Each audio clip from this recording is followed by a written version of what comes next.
It's my feel-good breakfast show.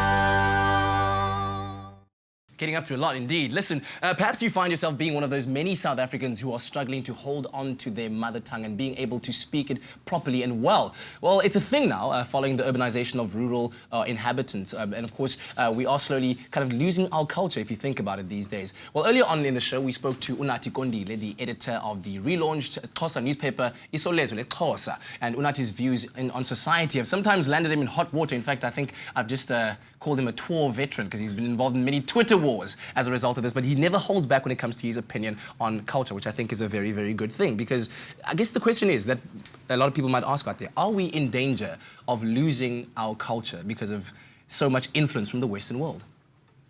Yes, I think the most basic answer to that is yes, we're in danger of losing our culture.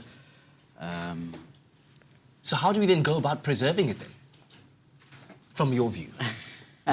Without getting into a Twitter war, which might just ensue. No.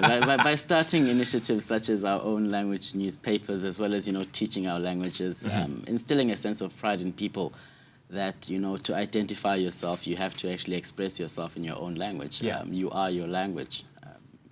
I think that would be a start. Yeah. So back in the day when you were getting into all these Twitter wars and having, I guess, controversial conversations, you were having them in English on social media, and then at some point you switched over and now you tweet exclusively in Xhosa, right? Yes. What happened? Exactly those tours.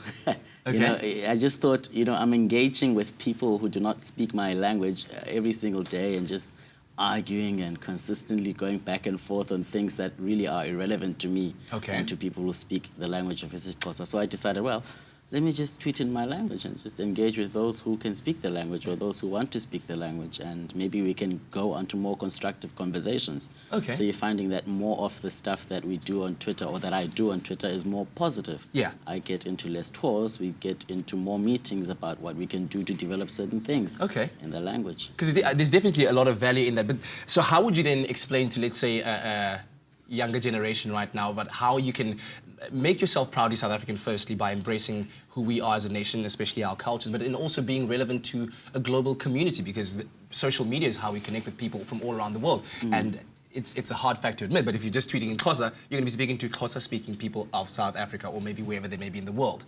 But it kind of like obviously bars the line of communication with people outside of that. So how do you embrace both worlds?